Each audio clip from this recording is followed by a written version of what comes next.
5 sur 7 matin, mardi environnement, c'est avec William Tchouki. William, bonjour. Bonjour, Emma Digamega. Avec vous donc aujourd'hui en place, on parle, j'allais dire, de la place de l'intelligence artificielle dans le combat écologique. Et pour en parler, j'ai avec moi quand même quelqu'un qui se connaît correctement. Tout à l'heure, vous allez le découvrir. Elle s'est imposée à nous comme étant une dimension à prendre en compte dans toutes les politiques de développement de nos différentes nations. La dimension naturelle, si vous voulez, pour être plus clair, les changements climatiques. Comment tirer les leçons de cette situation, transformer les défis en opportunités. Pour en parler, j'ai avec moi Dakator, c'est bien ça, Dakator. Francis Kossi. Francis Kossi, Dakator, ouais. Merci. Bonjour, merci d'être là. Merci beaucoup pour l'invitation. Vous êtes doctorant en intelligence économique aussi, DG Omentech. Je ne sais pas, vous avez entendu parler de Omentech déjà? Non, pas encore. Vous passez au niveau des ponts de péage.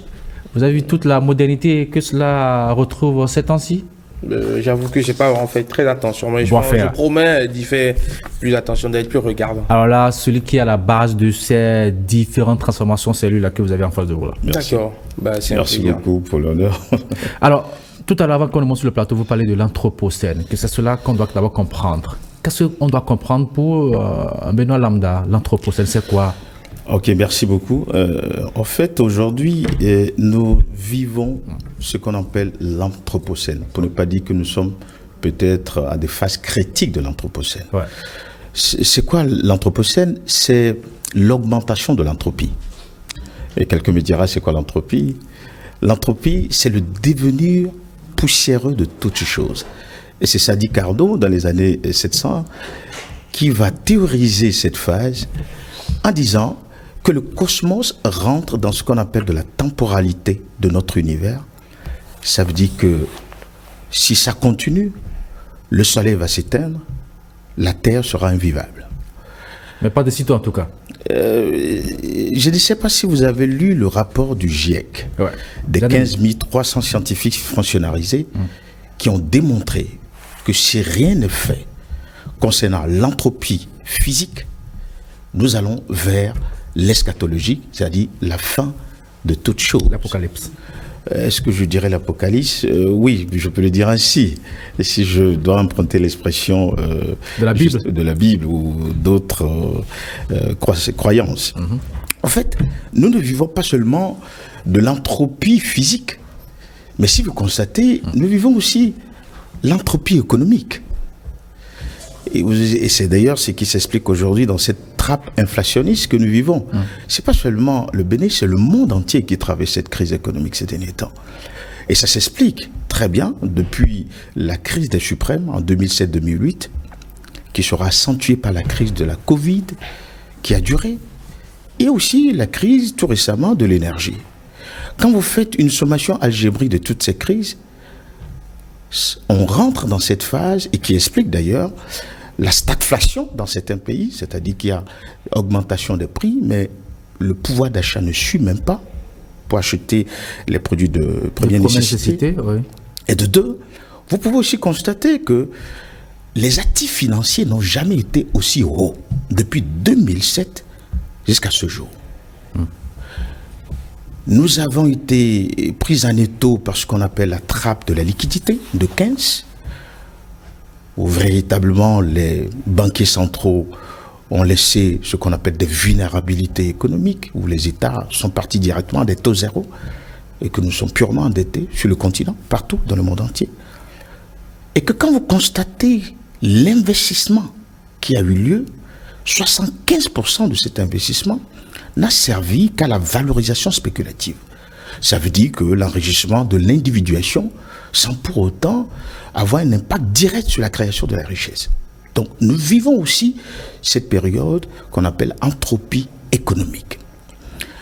L'entropie biologique, ça se voit avec la perte de la biodiversité. Ouais.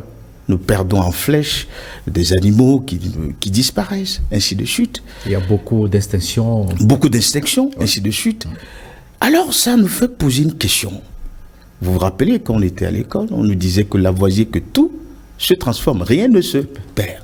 Mais on s'est rendu compte, sous couverture, que la théorie de Lavoisier n'est plus justifiée aujourd'hui. Nous sommes dans un monde thermodynamique, exosomatique, et qu'il faut voir maintenant la temporalité de toute chose, et qu'il faut réagir maintenant pour voir comment pouvons-nous réinventer des savoirs pour lutter contre l'anthropocène? On parle de la négantropie, et c'était Kant et Karl Marx, dans les années 1875, qui parlera de manifeste communiste, qui va parler de la prolétarisation de masse, qui s'opère aujourd'hui, que nous voyons dans tous les procédés. Alors, c'est vrai qu'aujourd'hui, quand vous parlez comme de la pression de l'homme sur la biodiversité, alors comment faire aujourd'hui pour réamer, j'allais dire, notre biodiversité à travers le numérique? Parce qu'aujourd'hui, qu'on veuille ou pas, c'est quand même une dimension qu'on doit prendre en compte aussi, le numérique. Cela est la solution à beaucoup de choses dans nos différentes nations. Exactement.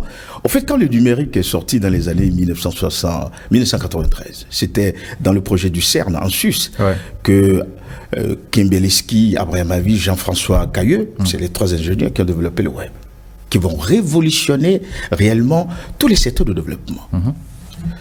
À travers le web, on pensait qu'on pouvait créer un savoir capitalisant pouvant aider l'humanité à lutter contre l'entropie. Mais qu'est-ce que nous voyons aujourd'hui? C'est l'effet contraire. Le web est devenu très crétinisant, a permis l'explosion des réseaux sociaux qui, moi je dis, ce sont des plateformes de narcissisme masturbatoire juxtaposées où les gens évertuent leur individuation sans pour autant interagir avec l'autre. Ouais. Et ça crée une certaine ubérisation de masse, la massification globale. C'est-à-dire on laisse l'essentiel pour des futilités. Pour des futilités. Vous les voyez aujourd'hui de façon très prosaïque, que sur les réseaux, on parle de l'entropie informationnelle.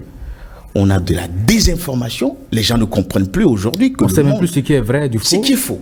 Les gens ne savent même pas qu'aujourd'hui, le marché est mondial. Le marché est global. Vous voyez, je suis sur ce plateau, mais ce que j'ai apporté, je suis sûr et certain qu'il y a des éléments qui viennent de l'extérieur. Vous ne pouvez pas renvoyer certains pays, soi-disant, créer une limitation économique, sachant que le marché est plus puissant que la gouvernance locale. Le marché va partout, sans éthique ni loi, et crée des inégalités, que ce soit intellectuelles et économiques, partout. Et qu'il faut rechasser ce que Mathias Sen disait, qu'il faut repenser un savoir capitalisant, un savoir participatif, dans lequel, à travers le numérique, nous pouvons quand on parle de savoir capitalisant, mais là, le capitaliste, lui, il ne veut pas savoir, c'est lui, c'est le gros bénéfice pour lui seul. Il ne veut pas savoir si l'autre mange ou pas. Oui, c'est vrai. C'est parce qu'aujourd'hui, il faut comprendre que le marché et la gouvernance locale, les deux sont basés sur la liberté individuelle. Ouais. C'est la liberté individuelle qui permet à tout un chacun d'aller, d'ailleurs, au début du XVIIe siècle, vers la fin, au début du XVIIIe, avec l'industrialisation outrance, on a compris qu'il faut massifier la productivité compte tenu de l'urbanisation poussée de la population. La population prend de l'ampleur, les vaches ne permettent plus de nourrir des millions de personnes et qu'il faut maintenant rentrer la thermodynamique des machines pour pouvoir produire en masse. D'où la naissance du capitalisme. Moi, tout de suite et maintenant, et ça a bouleversé, et ça a créé d'ailleurs le capitalisme, et à l'origine de l'anthropocène. Ce que nous vivons aujourd'hui, avec des inondations en Libye, un peu partout, qui vont s'accélérer dans les années à venir. Je crois que c'est le vrai sujet qu'il faut véritablement s'asseoir et y penser. Alors, justement, comment il fait face aujourd'hui avec le numérique? Inondations, sécheresse, tempêtes, cyclones, qui touche partout dans le monde. Aucun pays n'est épargné aujourd'hui par rapport à ces différentes situations de la nature. Vous savez, qu'est-ce qui a produit ça? C'est le déphasage entre une gouvernance locale et un marché mondial. Les gens ne s'en rendent pas compte que nous sommes dans un monde globalisé. Ça veut dire que M. Kossi Francis peut prendre mon sac, aller créer son business model au Japon. Le président japonais ne va pas savoir que je suis arrivé sur son territoire, il ne va pas me renvoyer. Du moment où réellement je respecte les conditions d'entrée, je peux créer mon business model. C'est d'ailleurs ce que quelques jeunes outrecuidants, les activistes ne comprennent pas aujourd'hui sur les médias. Il vitupère, il faut renvoyer tant. Il ne peut pas comprendre. Parce que bon, le niveau aussi d'analphabétisation très poussé de la jeunesse fait qu'on n'arrive pas à saisir la substance nécessaire de nos développements.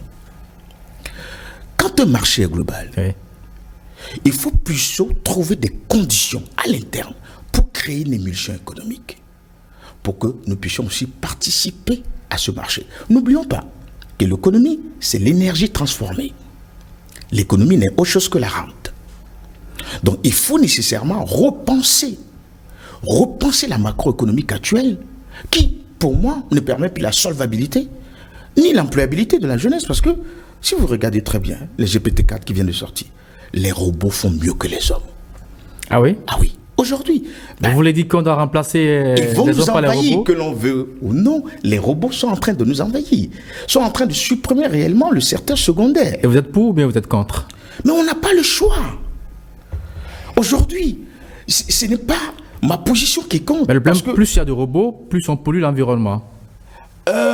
c'est pas justifié. Si les robots viennent, ou peut-être leur quantité énergétique ne permet pas, comme les moteurs, les gros moteurs, ils polluent plus. Parce que ces robots, ce sont des bactéries. Et ces bactéries, c'est des éléments nuisibles pour l'environnement. Exactement, mais si nous arrivons à des batteries comme le lithium, qui ont un niveau de pollution assez faible, le problème Il y a quand même pollution en tout cas. Même il si y aura c'est toujours pollution. même la pollution qu'il y a aujourd'hui au niveau du cosmos. Cette pollution suffit largement pour créer une immersion marine au Bénin. Je ne sais pas si vous avez vu le rapport du GIEC. Le problème aujourd'hui, c'est d'abord voir comment nous faisons cette transition écologique. Est-ce que c'est l'État qui doit le faire ou bien le secteur privé? Qui crée de la richesse en réalité? C'est le secteur privé. Donc il revient au secteur privé d'imaginer les technologies de rupture. On parle de la distribution positive pour qu'aujourd'hui nous puissions arriver à une énergie en même temps permettant la transformation, faire vivre l'économie réelle, mais aussi permettre un niveau d'habitabilité confortable pour la population. Mais ce problème ne pourra pas être géré par un seul pays. Mais le Bénin ne peut Est-ce jamais que le c'est faire. en faisant la transition écologique, énergétique, pardon? Est-ce qu'avec les entreprises, avec le secteur privé, cette transition énergétique permettra à ce que les usines puissent tourner? Parce que je dis, quand on prend l'énergie solaire, beaucoup d'entreprises du privé me diront que cela ne permettra pas de faire tourner à plein temps, à plein régime, pardon, si vous voulez, les usines. Oui, c'est vrai. Et qu'il faut nécessairement une partie de l'énergie fossile pour compenser le trop-plein. Oui, c'est tout à fait évident, puisque vous l'avez dit tout à l'heure, l'énergie solaire, le luxe, l'ensoleillement n'est pas 24 heures sur 24. Il y a des périodes d'obscurité. Là, il faut faire du stock. Il faut réserver de l'énergie pour pouvoir justement booster la productivité continue.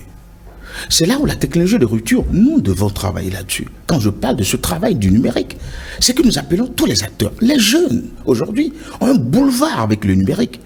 Mais au lieu d'être sur les réseaux, sans importance particulière, peuvent déjà commencer à innover, à transcender. En quoi faisant? Mais à travers le numérique, il y a tellement de possibilités d'emploi aujourd'hui. Nous pouvons développer des technologies qui doivent permettre à nos papas, à nos mamans, qui font la culture aujourd'hui. Vous savez, la culture a toujours fonctionné de façon prolétarisante, depuis fort longtemps.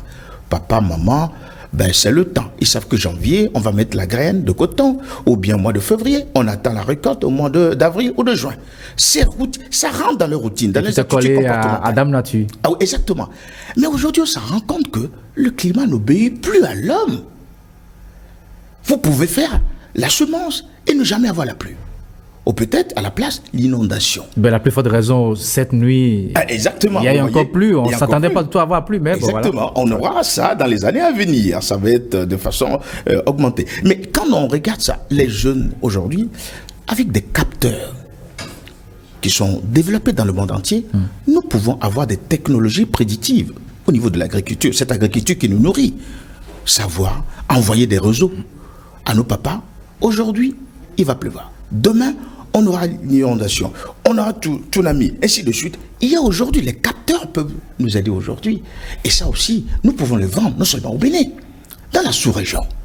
Je pense que la plateforme qui doit nous permettre cette émergence technologique, elle est déjà là. Un travail abyssal, colossal a été fait depuis 2016. On le voit de façon très prosaïque. Donc il faut maintenant que les jeunes se réveillent, se disent, attends, qu'est-ce qu'on fait à travers l'intermédiation des technologies de rupture que nous pouvons développer pour répondre réellement aux grands défis qui nous attendent dans les années à venir. Alors, c'est vrai qu'aujourd'hui, vous tendez la main, ou du moins vous demandez à la jeunesse de se réveiller par rapport aux opportunités que cela offre que le numérique offre à eux. Mais est-ce que beaucoup comprennent la situation? Parce qu'il y en a jusque-là, quand on parle de changement climatique, qu'est-ce qu'ils disent ces gens-là? Ben, la nature doit réagir, c'est naturel pour eux. Donc, que je dis qu'il fasse plus chaud ou pas, qu'il n'ait pas plu ou pas, c'est la nature qui doit réguler les choses. Ils ne voient pas l'importance que l'homme aussi doit jouer sa partition en tenant compte peut-être du numérique pour satisfaire cette demande. Vous parlez par exemple de ce qu'on peut faire au niveau de l'agriculture, gérer au mieux cette agriculture avec le numérique, mais beaucoup ne comprennent pas encore. Comment faire alors pour toucher davantage cette sensibilité de cette jeunesse? Je pense que ce plateau que vous êtes en train d'organiser peut servir de tremplin pour la jeunesse. Je vous donne déjà une idée d'organiser un plateau du savoir. Ça permettra à ces jeunes de pouvoir développer les technologies, de les ébrouter. Aujourd'hui, nous vivons l'entropie informationnelle. J'avoue qu'il y a beaucoup qui font de bons boulots dans ce domaine, mais peut-être qu'on ne les connaît pas. Il faut les encourager. Ils sont dans leur coin. Parce qu'aujourd'hui, les réseaux sont complètement inhibants. Vous les voyez aujourd'hui, les réseaux ne permettent plus d'avoir l'information nécessaire. C'est pour cela que je l'ai toujours dit qu'il faut réguler les réseaux sociaux. Est-ce qu'on peut le faire aujourd'hui seul au Bénin? Sachant que c'est quand il y a interdiction que les gens ont plus l'appétit d'aller sur ça. Vous le savez très bien, dans le jardin d'Éden, il paraît que si Dieu n'avait pas dit ne touche pas à l'arbre, Adam n'allait pas toucher. C'est parce qu'on le dit qu'il va toucher. Très souvent, quand vous régulez ces secteurs, ils vont trouver les VPN pour se connecter, ainsi de suite. Mais il faut travailler véritablement pour que nous ne puissions pas continuer à perdre cette libido du savoir. Nous perdons en savoir. Et si vous regardez, ils sont tous des abrutis. Ces jeunes ne comprennent rien. Malheureusement, je fais partie, je suis jeune aussi. Mais il y a seulement un groupe, quelques crépuscules, qui comprennent réellement le danger de l'anthropocène. Et nous devons continuer à sensibiliser cette population. Et ça, c'est notre travail aussi. Les élites doivent le faire. Et si nous, qui voyons le danger venir, nous avons cette responsabilité de pouvoir permettre cette capacitation informationnelle pour que ces jeunes soient au courant et de pouvoir comprendre le danger qui nous attend dans les années à venir. Alors, beaucoup disent quand même que ces pays développés qui émettent beaucoup plus de gaz à effet de serre trichent avec nous qui sommes pays en voie de développement. Vous partagez aussi cet avis, M. Kossi? Oui, est-ce que j'utiliserai le mot tricherie quand je sais que le marché est mondial? On est dans un monde de consumérisme poussé. Donc ça veut dire qu'eux, ils vont continuer à émettre tellement de gaz à effet de serre. Nous, puisque la nature, elle est unique, on va continuer à faire face aux conséquences.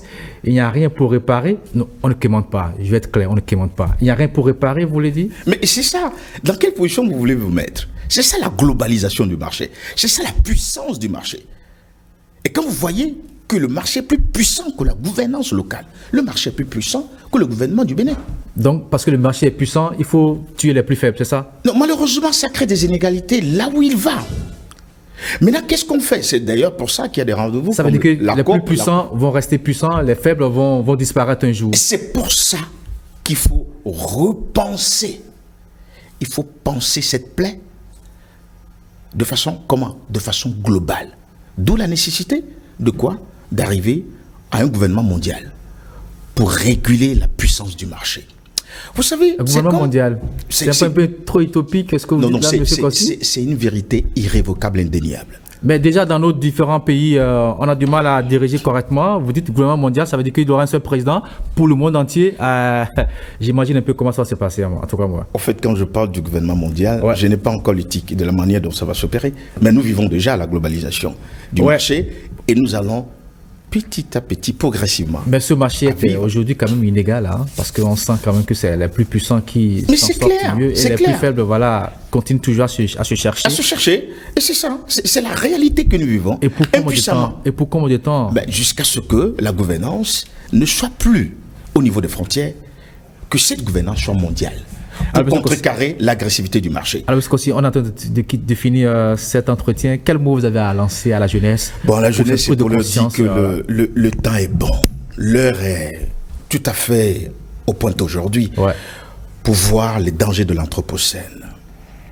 Nous sommes dans ce bourbier carcéral, incontournable. Un bourbier carcéral. Oui, ça c'est clair. Mais qu'il faut nécessairement produire du savoir. Ouais. Ce qui nous manque pour le continent africain, ce n'est pas des cris, c'est le savoir qui nous manque. C'est pour qu'on développe le savoir. Et nous avons aujourd'hui des réseaux, des plateformes permettant de pouvoir grignoter les savoirs partout où ils se trouvent. Mais malheureusement, ça devient pharmacome. C'est Socrate qui le dit qu'à l'époque, l'écriture, pour lui, est pharmacome. C'est-à-dire, l'écriture est en même temps remède et poison. C'est la même chose qui nous arrive aujourd'hui. Les réseaux peuvent être véritablement un remède pour l'humanité et en même temps aussi un poison. À vous de trouver la direction que vous les suivez. Merci beaucoup, monsieur Francis Corsi. Je rappelle que vous êtes doctorant en intelligence économique. Vous êtes aussi le DG de Omentech. Tout à l'heure, quand monsieur Corsi parlait, je voyais à travers lui monsieur Emmanuel. Ouais,